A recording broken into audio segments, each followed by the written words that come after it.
Hey guys, it's Karle and happy Halloween. So I'm wearing my Trick or Treat Yourself shirt. I like to think that's a Parks and Rec reference because I'm a huge fan of that show where they do treat yourself. That's where that came from, I think. So I'm super excited about today's video. It's personal for me, as in all of my vlogs. They'll have something to do with me personally, and it has to do with my tattoos. So what a few of them mean, because there is a lot, so I'm not going to do like each one, and a lot on this arm are like very tiny. So I'm just going to do kind of the big ones, the ones I get the most questions about, and some kind of tips and tricks if you're thinking about getting your first tattoo. So that's kind of fun. So first off, I got my first tattoo when I was 22. So I graduated college. I was super nervous about employers being like weird about hiring somebody that had tattoos, but I was going into the radio industry where no one can really see you that much. So unless you're out doing public appearances, which I was doing, which was super fun. So I just didn't want to jeopardize my opportunity to get a job right out of college. So I made sure it was cool with the station I was working with at the time. I was like, "Do you guys care about tattoos?" And they were like, "No." So I was like, "Yes," because I already had this super cool idea in my head for a while. I was like, "That's going to be my first tattoo." So pro tip, if you have been thinking about an idea for a long time and you're like, "You know what, I'm still stuck on that idea," you should probably get it, because it's not an impulse thing at that point. So none of my tattoos were impulse things. None of them were like walk-ins. Everything's well thought out. I'm a very logical person, and I'm scared I'm gonna regret stuff. So pretty much all my tattoos have a meaning, which is kind of what I wanted to go over today. So my first tattoo is my Under Oath tattoo, and it is probably the most special. It's right here on my forearm. And Under Oath is my favorite band of all time. They were the first metal band I ever heard, and I was just taken with them so much. And so I picked lyrics from my favorite song that really kind of summed me up as a person. It says, "To fit inside your mold would be to sell myself short." So I'm always kind of an out of the box person. I'm not trying to fit in or comply with society and things like that. So that really meant a lot to me. So that was my first tattoo. Yes, it did hurt really bad. I'm terrible at getting tattoos. I do have a lot, but it's not something that I've gotten used to. I don't know if that's a personal thing, or I know I have a really bad pain tolerance. So I do use numbing cream. I think as you get older, your pain tolerance kind of changes. So I didn't used to use numbing cream back in the day, but I do now on every tattoo that I get. It really helps me. You don't feel anything, nothing, for a straight hour. And lately I've been getting kind of smaller pieces, so I'm only in the chair for about 2 hours. So if I can get an hour of nothing, I will take it. So what to expect when you get your first tattoo. So when I got my Under Oath tattoo, that was my first one. I didn't really know what to expect going into it. I did go with a friend that had been previously tattooed, but I didn't really know what the feeling was going to be like, because I'm scared of needles, a lot. When you go to the doctor and you get a shot, I freak out. I can't donate blood. I can't get blood tests. I freak out. So I was like, "Oh no, is this going to be like that?"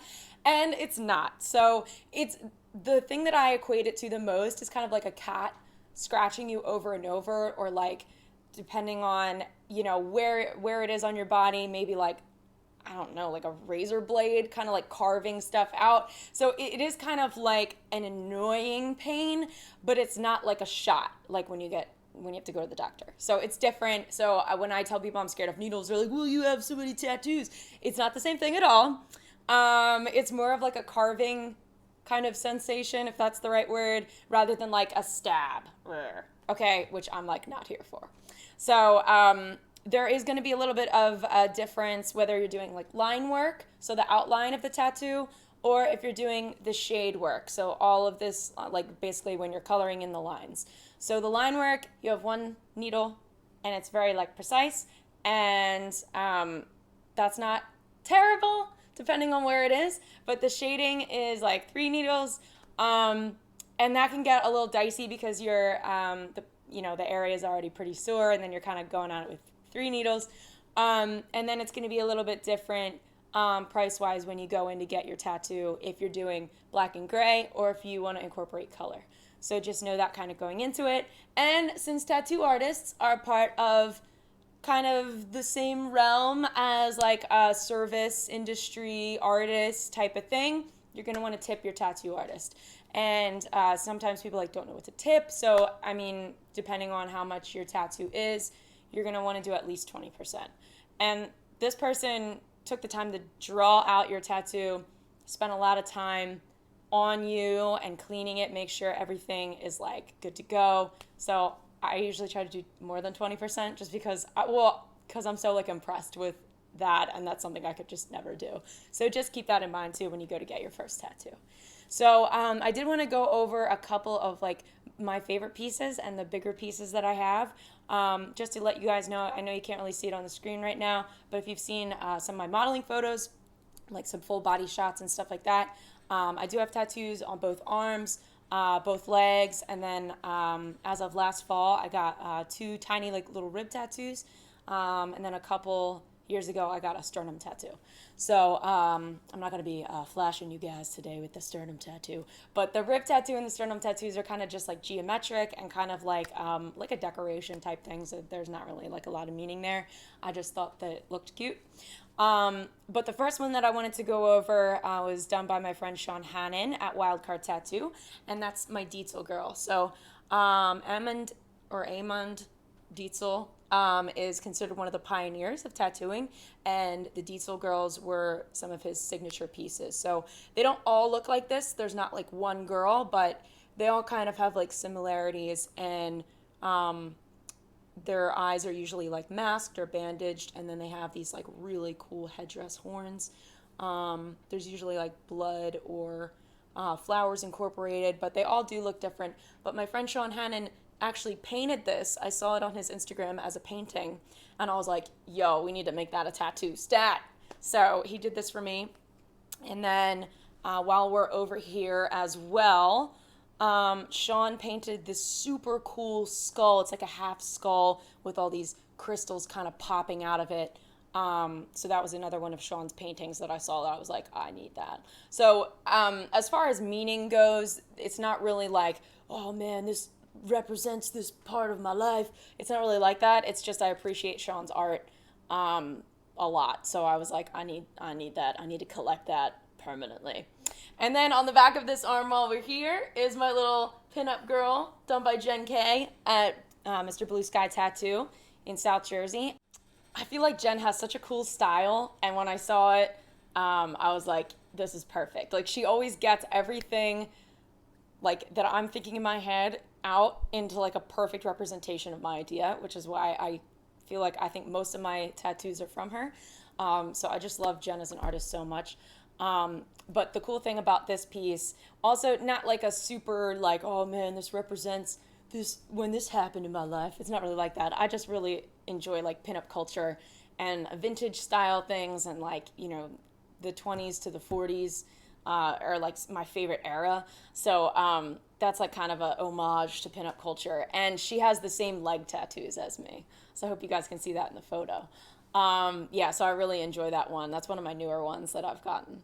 Of course, one of the bigger ones on this arm is my owl, which is my second tattoo I think I've ever gotten, and I went in 2 sessions. So I did the outline and the black and gray in the first session, then went back and got color.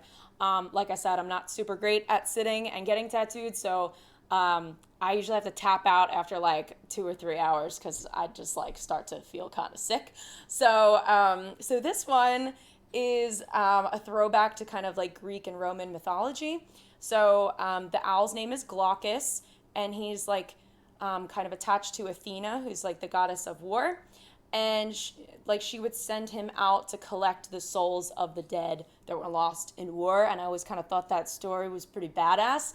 And he represents like knowledge and education and stuff like that also, which I thought was kind of interesting. And then my tattoo artist that did this one, Bryce Stucke, he threw in this really cool skull, which was just so me. I was like, this is me. So yeah, so that takes up most of my arm. I have little baby arms. But it's just such a badass piece. And I did ask him, I was like, I really want this owl, Glaucus. I was telling him the whole story. And I was like, but I don't want like a cute owl. I want like a badass owl. And this is what he came up with. So I've always loved that one. And that's probably the one that I get like the most comments on because it's so big. So moving to the back of my arm, I have my snake. It says live free, die free. That is not like the don't tread on me thing. That's not like, I get a lot of people asking me if I'm like in the military, so it's not that. If you're familiar with the hardcore subculture, there's a band called Vanna. They're not around anymore, sadly. They're one of my favorite hardcore bands. They were around in like, kind of 2010 era-ish. But they have a song where they say live free, die free. I won't be alone. And then they kind of use that symbol on all of their merch. And I was just like, I don't know, like really kind of taken by it because it's kind of like, it kind of goes hand in hand with my Under Oath tattoo and what it says there. It's like, don't live by anybody else's rules, just kind of do you, and then you'll be a free person because you're not really adhering to like other people's BS, for lack of a better word. So it's not military based. I've always really liked that one. Moving to the front, this is one of my newer ones also. It's a little morbid, but it's also kind of funny. So it says hang in there. And this is a best friend tattoo that I have with my best friend Scott. So his says keep your chin up or keep your head up, and it's a guillotine. So it's kind of like, it's kind of messed up, but it's also kind of funny, which is like kind of indicative of our friendship. So that one really means a lot to me, and it's also kind of funny. That's like the front of my arm, so like people definitely see that. This one I kind of went over for a little bit in my last vlog. It's a straight razor, and it is kind of cool because I'm also a cosmetologist, so I also do some barbering, but it's more so for the fact that I'm straight edge. So there's that one, and then we also went over this one in my last one, the Reaper head with the 3 X's for the straight edge, which is kind of like a till death situation, which is also why I have my little coffin that says till death. So Jenn K did both of those also.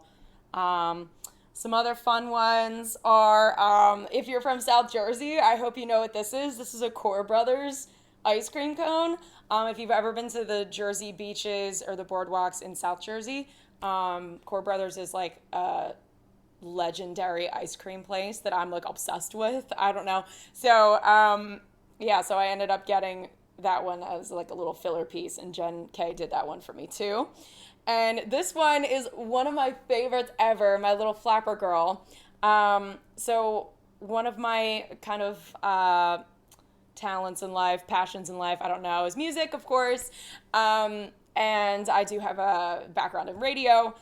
So the 1920s, when the flappers kind of came about, if you watch Boardwalk Empire, it was called the golden age of radio, kind of the golden age of American culture. It was like a big shift at that time, right before the Great Depression. So things were good. Things were like a lot of fun in the 20s. So I feel like this is like a good representation of like music and culture at that time, like a time when life was great. So I love her, and the detail in her face, which you probably can't see that well, is just, it's ridiculous. She was done by Derek Billingsley, and he moves all over the country, so I never know where he is, but I feel like he's in California now. So I'm going to move on to my leg pieces. This was one of my favorite pieces ever, but it took so long to do because it was so big, but it is the crocodile from Peter Pan. So this is kind of a throwback to the actual play, Peter Pan, not like the Disney movie, or Hook, which is like my favorite movie of all time. But so it's obviously the crocodile with the clock in its mouth. A lot of people ask me what the time means. My artist Bryce just asked, like, what do you want the clock to say? And I was like, I don't know, I guess my birthday. So it says 6:15, which is my birthday. And then the quote says, time is chasing after all of us, which they do say in the play, but also in Finding Neverland, if you saw that Johnny Depp, Kate Winslet movie, which is also one of my favorite movies. AKA, I love Peter Pan. But I feel like that quote is really important and something to keep in mind, to kind of like live your life the way that you want to live it, because you know, it's all the work of the ticking crocodile is what they say. So like, he's going to come get you eventually. And then this whole, my left leg is going to be like a whole Peter Pan theme. So next to it is the good form hook from the movie Hook. where they say good form all the time, which is like one of the slogans, I guess, of the movie. And then next to that is Hook's Clipper Ship. So this was done by Jenn K as well as the Hook's hook. And then on my other leg, my right leg, I have two pieces. I feel like this leg is so bare because there's a big blank spot, but I'm working on it. So on the top, kind of up by my hip, is a piece that I got from my grandfather. So he was like a gymnast, like a kind of a bodybuilder back in the day. And the quote under it says, "I'll save you." Because he met my grandmother on the beach in Wildwood, New Jersey. She kind of got knocked over by a wave, and he pulled her out of the water and saved her. So that's like my favorite story ever. And that's kind of like why I got that, because it's one of my favorites, and my grandfather was like the greatest guy. And then underneath that, I have a really cool piece by my friend Brittany. She's Brittany Beware, and she's a tattooer here in New Jersey. And it's like a cool heart with a, like, just being stabbed, just a dagger through it. And I got it kind of at a time where, just kind of heartbroken time in your life, and you're just like, so it's kind of like a reminder. It's a really cool piece just by itself, but it's kind of a reminder, like, that I don't ever want to feel like that way again, and that, like, nobody can make you feel that way if you're conscious of it. So I think that's a cool, like, reminder piece. So I'm trying to think if I want to go over anything else. I feel like that's most of, like, my bigger pieces. So I think that's it. I'm so excited to be doing these vlogs for you guys. I keep getting, like, messages, like, really good ideas of, like, stuff that you guys kind of, like, have questions about or, like, want to see. Because I do have my hand in, like, a bunch of different stuff. So I get questions about, like, a bunch of different stuff, like radio, modeling, hair and makeup, and comedy, acting. I'm doing, like, a whole bunch of stuff right now. So it's an exciting time, and I'm glad that you guys can be a part of it. So if you do have an idea for a future vlog or something you'd like to hear me talk about, make sure you pop it in the comments, or you can DM me on Instagram at HairMetalX. Thank you guys so much, and I will see you in my next one.